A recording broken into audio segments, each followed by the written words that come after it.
¿Cómo estáis? Stonehenge es un monumento de piedra que se sitúa en Gran Bretaña. Es mundialmente conocido, es patrimonio de la humanidad y está protegido por los más altos cánones de conservación. Bien, el 12 de noviembre, el secretario de Estado de Transportes del Reino Unido ha aprobado un cambio en la carretera que pasa a pocos metros de ese monumento. Ese cambio lo que produciría sería un soterramiento de la carretera y la creación de un túnel de aproximadamente 3 kilómetros de largo que recorrería el yacimiento que rodea al monumento. Esto es el producto de aproximadamente 20 años de propuestas, rechazos, contrapropuestas, informes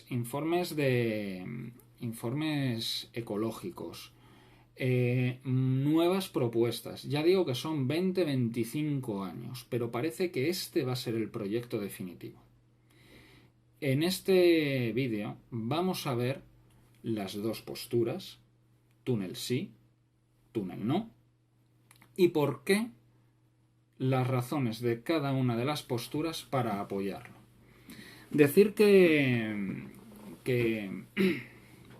este túnel, objetivamente, va a intentar arreglar uno de los problemas de embotellamiento de una de las zonas más densamente pobladas del país, que debido a la presencia de Stonehenge se ha quedado siendo una carretera de un carril por sentido que en otras circunstancias, si no existiese el monumento, si no existiese el yacimiento, ya habría sido renovada como carretera moderna de varios carriles, de carriles desdoblados, pero que está generando unos embotellamientos espantosos en toda la zona, ya sea por la propia densidad del tráfico, ya sea porque los turistas lo que aprovechan es para pasar muy despacio mientras miran que se ve perfectamente el monumento a lo lejos.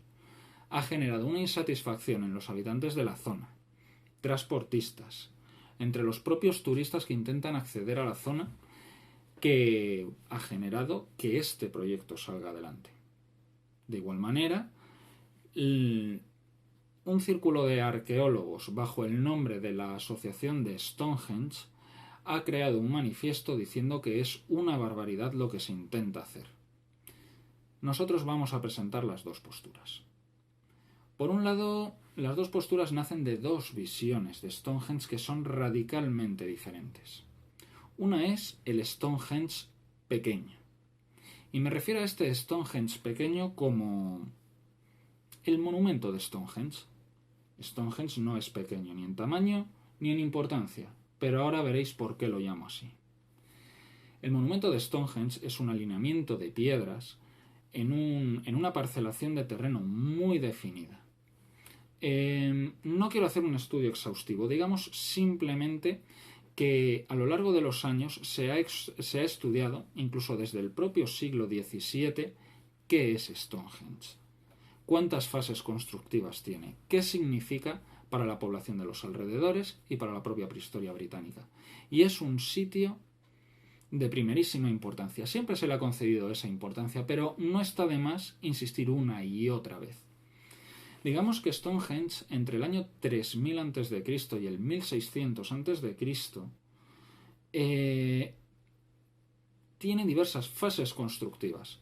Los moradores de los alrededores crean una serie de monumentos que algunos de ellos todavía no se parecen nada al Stonehenge que vemos hoy día. Podemos hablar de las reconstrucciones modernas, pero no tiene mucho sentido porque ya en la propia antigüedad se hacían nuevos círculos de piedra, se hacían nuevos círculos de tumbas, se hacían nuevos círculos de postes de madera, se subían, se quitaban, se reformaban partes. Entonces, lo único que quiero deciros es que ese propio monumento, ese Stonehenge pequeño, ese concentrado que nosotros vemos en las fotografías llamándolo Stonehenge, era absolutamente dinámico y cada cambio nos indica un periodo diferente, una intención diferente de todas esas comunidades que vivían al lado. Y merece la pena cada uno de ellos porque cada uno de ellos nos aporta información. Desde las propias tumbas, que ya desde el siglo XVII se vio que rodeaban el edificio, la propia construcción, una avenida que sale alineada astronómicamente con determinados momentos puntuales e importantes del año.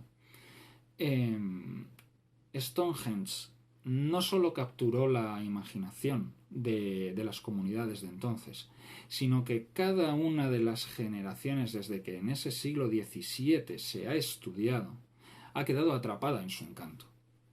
Por eso estamos aquí. No sé de dónde sois, pero Stonehenge os tiene que sonar. Tiene una capacidad de llamada increíble. Bien, Stonehenge es ese monumento, ese pequeño Stonehenge. ¿Por qué estoy diciendo que hay un gran Stonehenge entonces? ¿Por qué digo que hay dos visiones?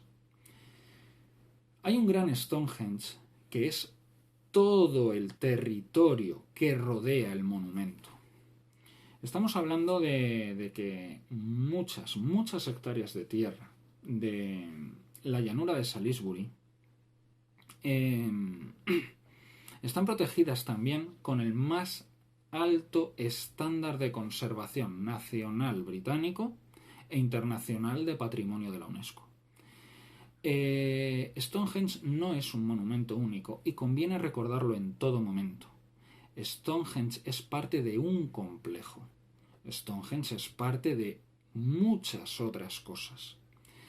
De la misma manera que no me quiero meter en las diferentes fases y cambios de Stonehenge, sí que quiero contaros que pues no está solo.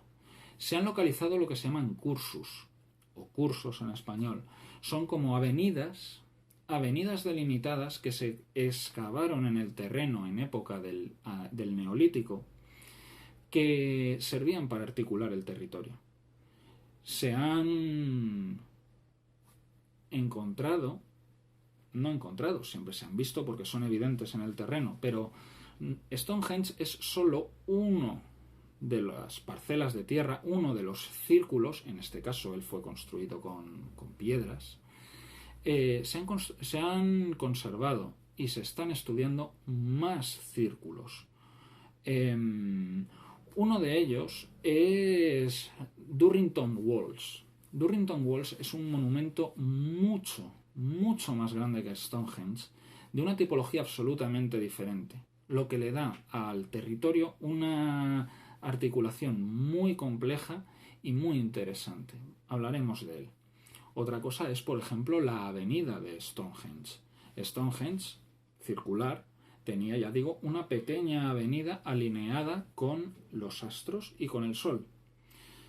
Esa avenida fue magnificada en la antigüedad, como digo, en diversas fases constructivas se demolían unas partes, se ampliaban otras, se construían otras completamente nuevas, otras se abandonaban y todas ellas nos dicen que en diferentes fases la gente pensaba diferente y todo merece la pena saberse. También tenemos otros pequeños alineamientos que se han visto con los últimos años. Tenemos el Bluehenge. Tenemos el Bluehenge se le llama porque se pensó en su día que era una alineación de piedras azules, así se las llama, como las que había en Stonehenge, pero que en ese sitio no habían permanecido, pero sí quedaban los postes en los que se hincaban en la tierra.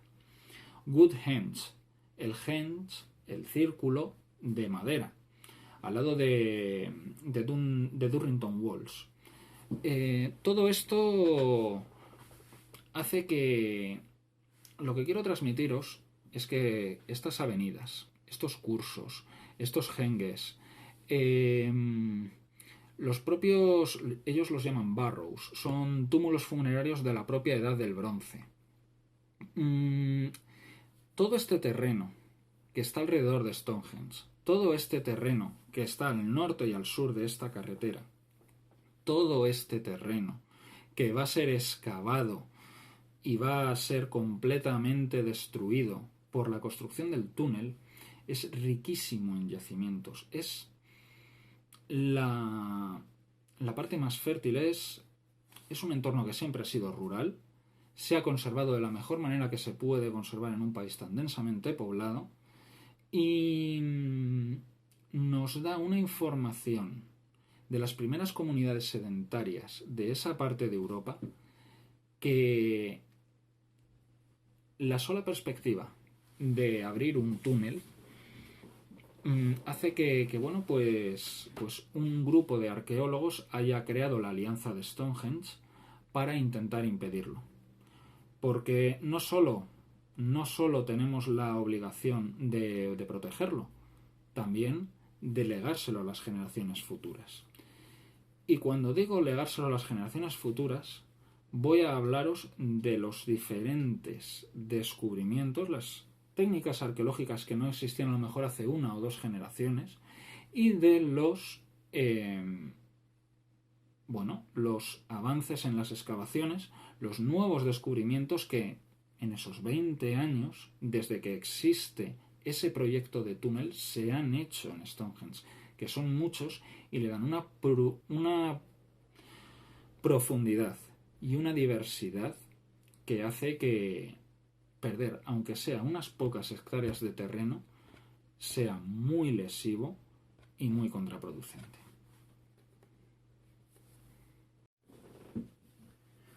Ya hemos hablado del monumento y hemos hablado del yacimiento. Y esto nos permite enmarcar las dos tendencias, las dos posturas y las dos maneras de actuar. La primera, la del monumento, dice que es lo que es y llega hasta donde llega. Ese círculo de piedras rodeado de su terreno más cercano. Ya está. La propia carretera actual ya corta la avenida que lleva desde Stonehenge al río. Así pues, tampoco va a pasar nada por mejorar el tramo viario. El monumento no se va a tocar. Se han hecho estudios geológicos. No se va a derrumbar debido al volumen del tráfico o al temblor del terreno. Y lo creamos o no, se ha hecho un impacto ecológico.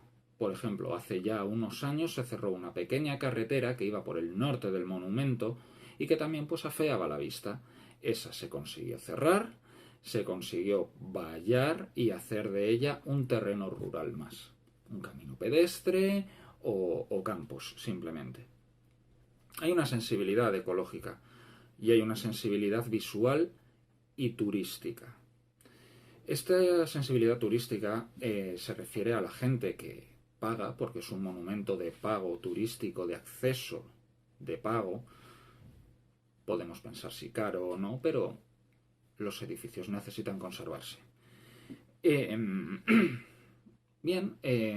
No te joroba la experiencia. El soterramiento del túnel lo que hace es que no haya una carretera al lado que te recuerde que estás en 2020, que estás en el siglo XXI con motores de combustión y una tecnología avanzada.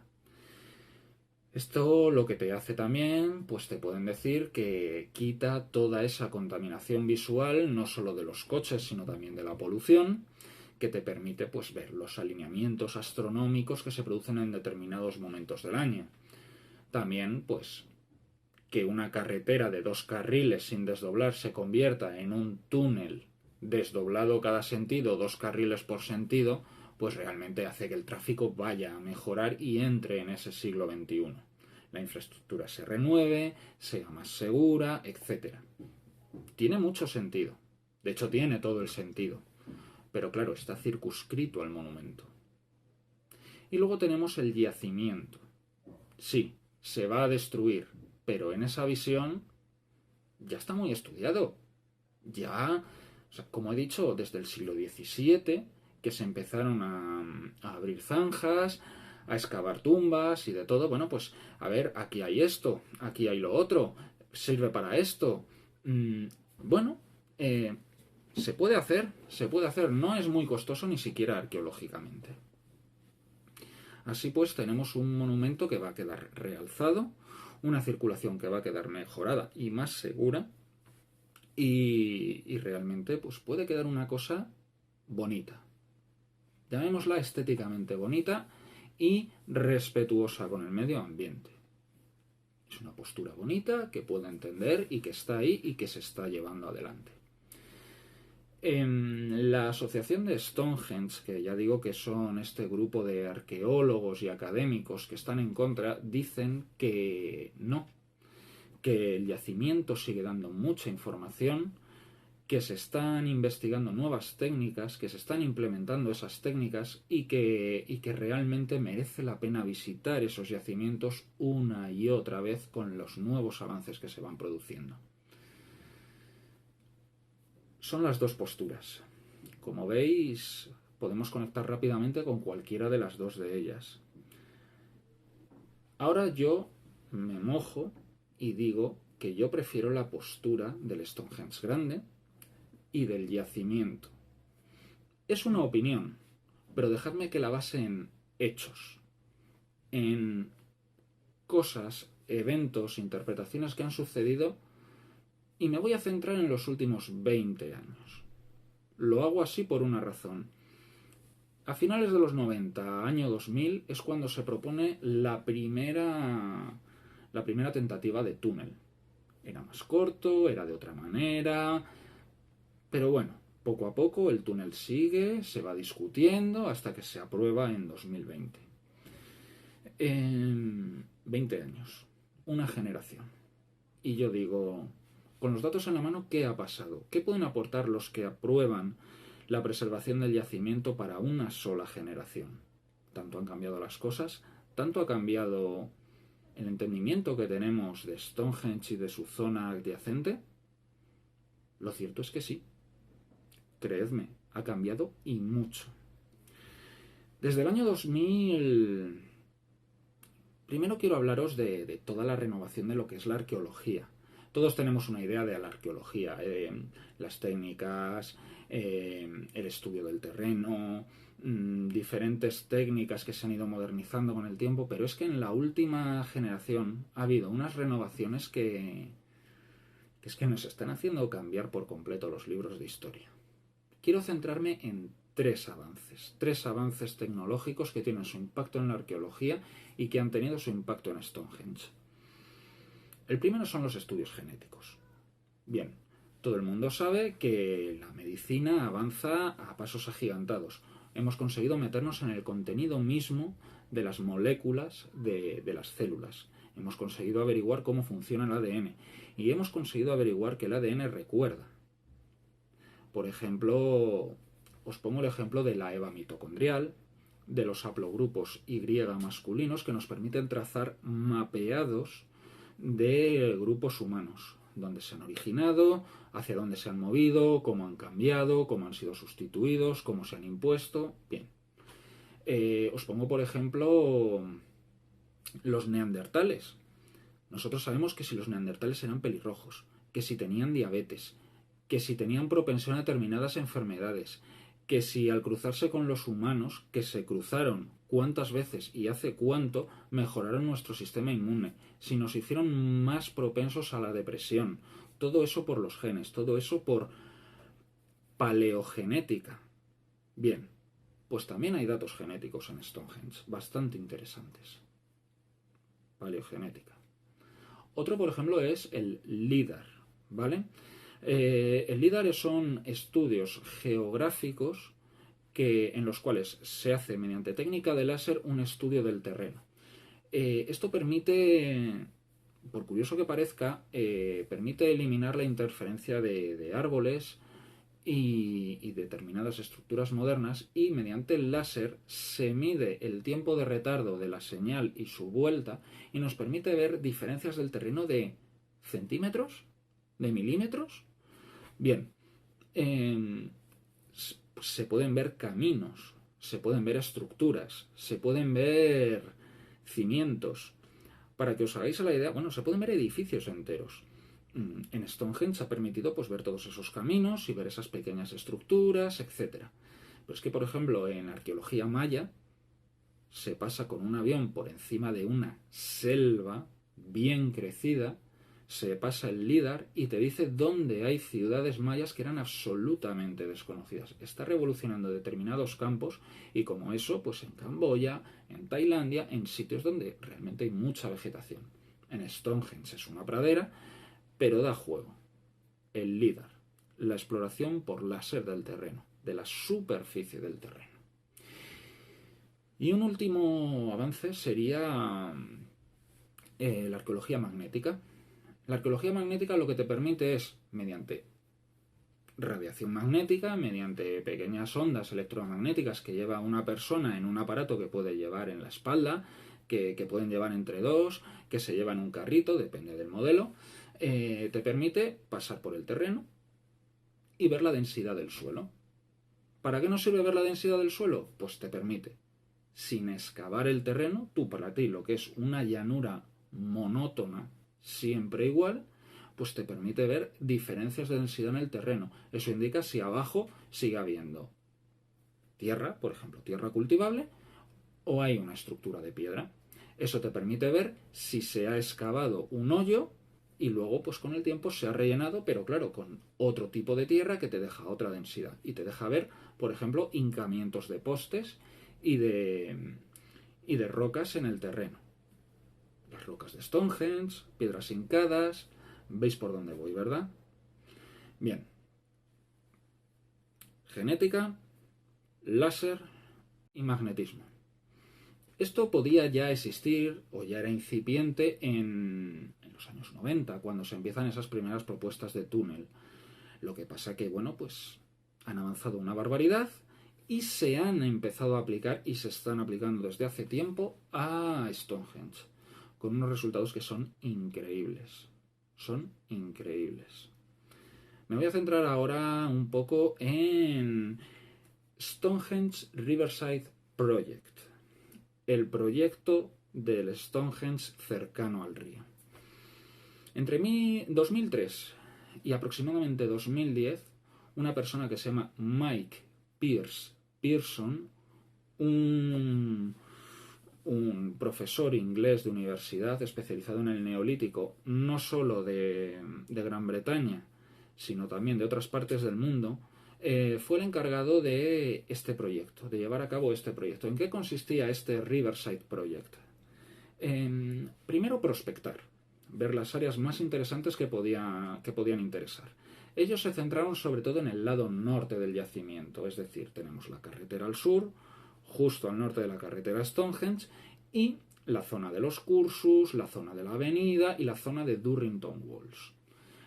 Después de 7 años y a partir de las prospecciones y primeras excavaciones que se hicieron esos años, se ha podido averiguar algo tan increíble como que, por ejemplo, Stonehenge era 500 años más antiguo, ese primer Stonehenge, que ya digo que era muy dinámico en su conformación, era 500 años más antiguo de lo que se había pensado.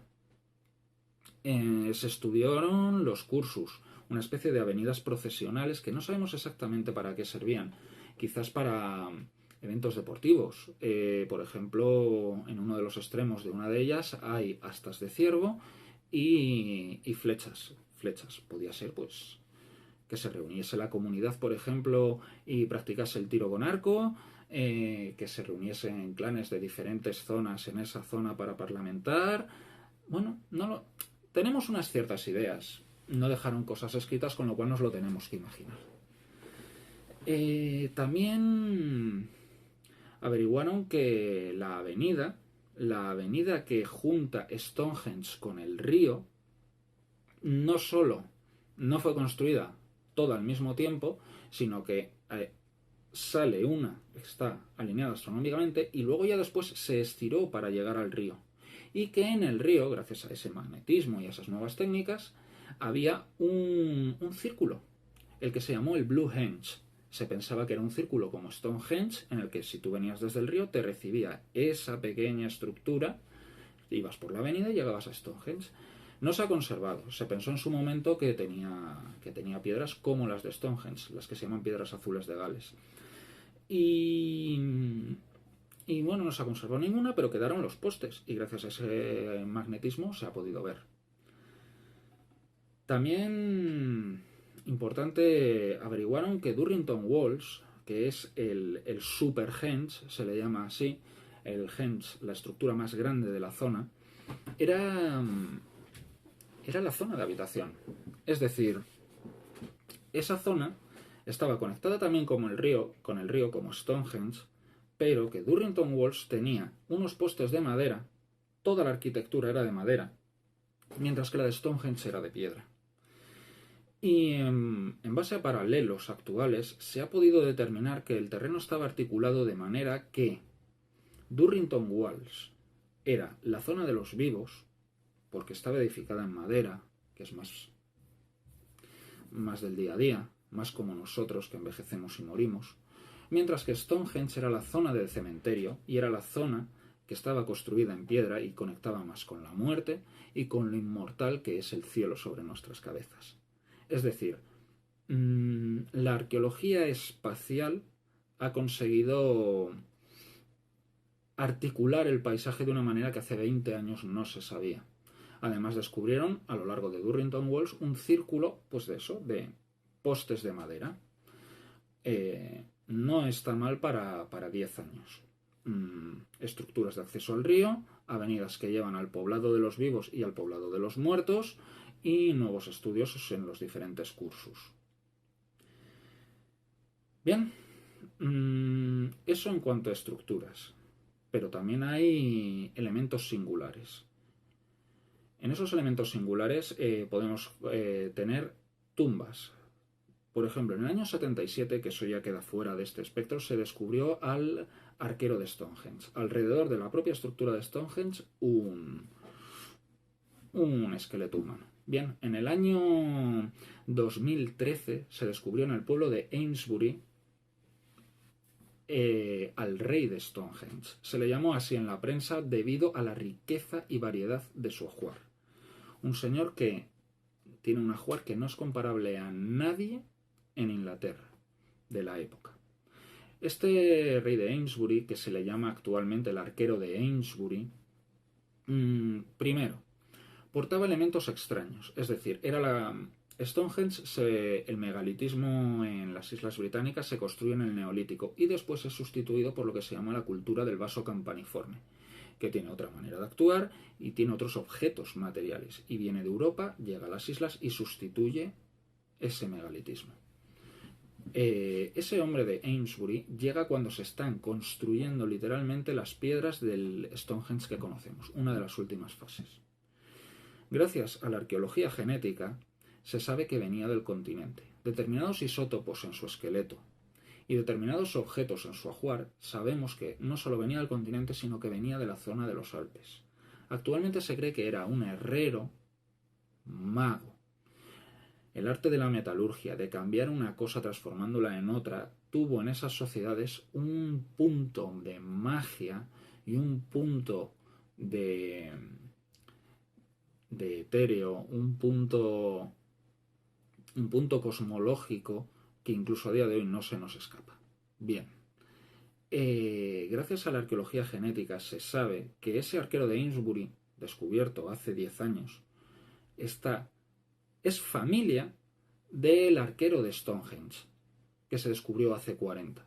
Determinados rasgos, determinadas estructuras genéticas que se han podido averiguar, llevaron a ver que ambos compartían unas pequeñas deficiencias genéticas, unas pequeñas como enfermedades raras que te dejan unas marcas características en el ADN y en algunos casos en los huesos.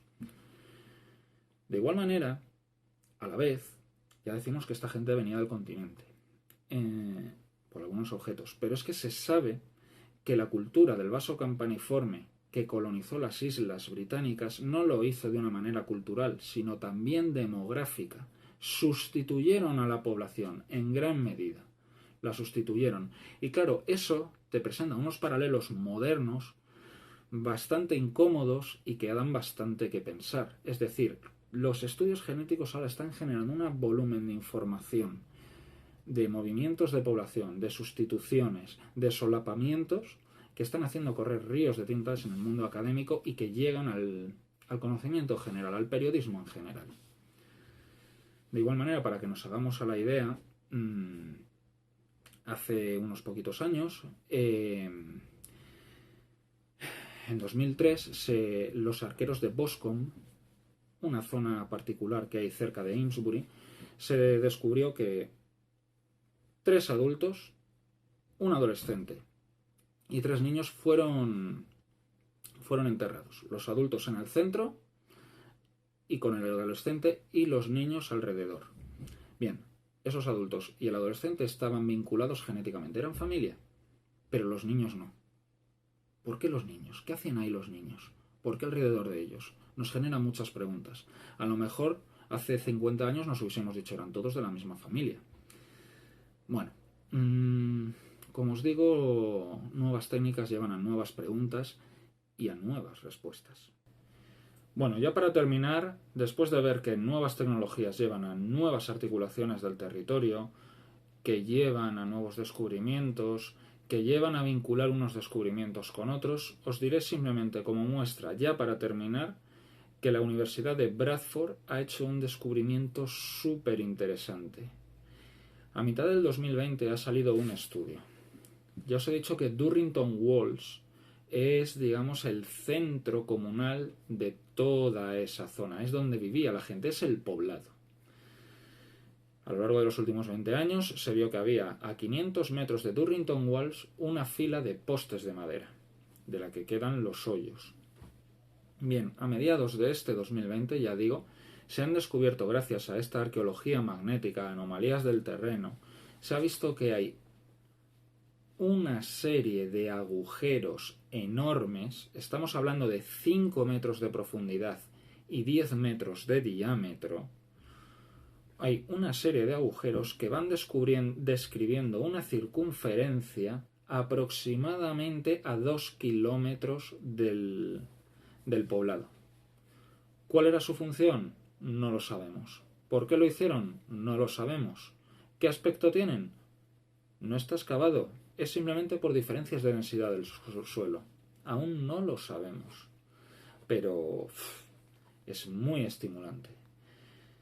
Decir también que Durrington Walls se llama así por el cercano pueblo de Durrington, que, como metáfora del propio yacimiento de Stonehenge, ocupa un 25% de la superficie de Durrington Walls. Ya el urbanismo ha acabado con aproximadamente un cuarto de la superficie de ese yacimiento. Es una pena. Bien, como conclusión hemos visto que está el monumento, que es algo precioso, pero que también merece la pena el yacimiento, que está constantemente diciéndonos cosas nuevas. La parte sur de la carretera en la que va a ir el túnel está dominada por lo que se llaman los Normanton Downs, una serie de yacimientos de la Edad del Bronce, unos túmulos, que la construcción de ese túnel destruirá en parte. Ya en el siglo XIX, los Normanton dieron una colección de joyas y enseres en uno de los túmulos que es la primera expresión de joyería de las islas. Unos objetos preciosos en su sencillez de oro. Sí, la parte sur del yacimiento no es tan espectacular como la del norte, pero quiero comentaros algo. Mike Pearson, el que se encargó del proyecto de prospección de los años 2000 y 2010, es uno de los más grandes abogados de la alianza de Stonehenge. Es una de las personas que nos está contando que necesitamos volver a esos yacimientos una y otra vez, con las nuevas tecnologías, para que nos digan nuevas cosas. Y nos está diciendo que por favor que no se haga ese túnel, que es una barbaridad. Yo creo que no hay mejor heraldo. Cuando todo esto pase, veremos si al final ganó esa visión reduccionista o una visión más difusa, pero que a la vez está dando resultados.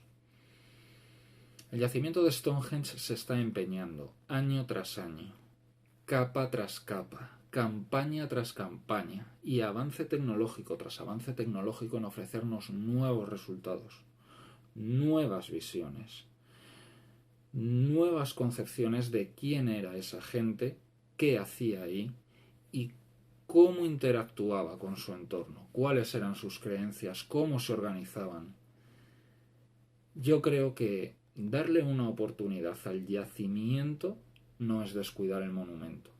Darle una oportunidad al yacimiento no es descuidar el turismo. y darle una oportunidad al yacimiento no es tirar abajo un proyecto constructivo, sino que es intentar aunar toda esa modernidad para lanzarla al futuro comprendiendo el pasado. Al principio de este vídeo, para hacerlo, me preguntaron: ¿tú crees que esta noticia tiene chicha? ¿Da para este vídeo? Al final creo que se va para aproximadamente unos 30 a 40 minutos. Da mucha chicha.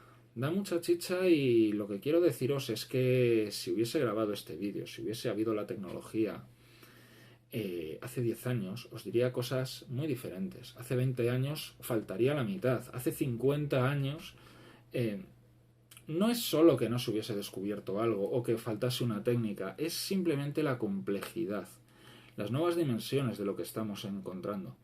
Que no sé, la arqueología magnética no se inventó para la arqueología, se inventó para buscar minerales, para las compañías mineras, y se está aplicando para esto, para el pasado. En la genética, pues, para la medicina, para arreglar enfermedades, y luego los arqueólogos y entre otras personas de otros muchos campos lo aplicó para revolucionar nuestro conocimiento del pasado. Yo creo que esto merece la pena pararse y pensarlo. Yo creo que el propio Stonehenge, el propio yacimiento, la propia tierra es muy agradecida. Nos está diciendo que sí, que adelante, que sigamos explorando, pero a la vez que dejemos el terreno tan intacto como podamos. Y hombre, en un lugar en el que sabemos positivamente que vamos a encontrar más cosas, merece la pena pararse a pensar si ese túnel merece la pena, por arreglar un embotellamiento, si puede ir por otro lado, y por hacer fotos bonitas si queremos ir al sitio. Lo digo simplemente para que lo penséis. Yo creo que en esta historia no hay buenos ni malos. Las personas que pensaron el túnel lo estaban haciendo desde un punto de vista, como digo, ecológico, como digo, turístico, como digo, de preservación del monumento. Pero es que todas estas concepciones han avanzado mucho y merece la pena tenerlas en cuenta. Simplemente tengámoslas en cuenta. Bueno, muchas gracias por haberme visto, muchas gracias por haber llegado hasta aquí. Espero que no haya sido muy aburrido, que no haya sido muy técnico, que no haya sido muy tedioso. Como digo, las técnicas avanzan, con lo cual los resultados avanzan y nos permiten hacer unas asociaciones y nos permiten conocer el pasado de una manera que cada generación es diferente. Es un salto increíble. Y todo eso puede desaparecer con una excavadora. Espero que os haya gustado. Espero que me lo dejéis abajo en los comentarios lo que os ha parecido, si os parece interesante traer este tipo de contenido a este canal, y doy las gracias de que me hayan dado esta oportunidad para hablar de un tema que francamente sí tenía chicha para una noticia. Un abrazo y cuidaros. Chao. Antonio, nos quitan el confinamiento perimetral, tú me dices, vamos a dar una vuelta, Pepa, vamos a dar una vuelta. Y me traes esta mierda. A dar de comer a las palomas. Pero yo podría estar en casa viendo el pasquino. Que me he suscrito. ¿Tú te has suscrito? ¿No te has suscrito? ¿Por qué no te suscribes, le das a la campana y te deja de chorradas de palomas y mierdas, y la próxima vez me llevas a un sitio decente? No a este parque, que es que no hay nada, que solo nos falta traer la petanca. Esto es horroroso, Antonio, es que esto no puede seguir así, ¿eh? Yo quiero something exciting en mi vida. Quiero pasarlo bien, quiero que esto sea como si esto en Nueva York, pero es que estamos en Soria, es que esto no puede ser. Antonio, piénsatelo, piénsatelo, porque la próxima vez me vas a llevar a una casa rural y yo me muero del asco. Venga, suscríbete, por lo menos lo pasamos bien.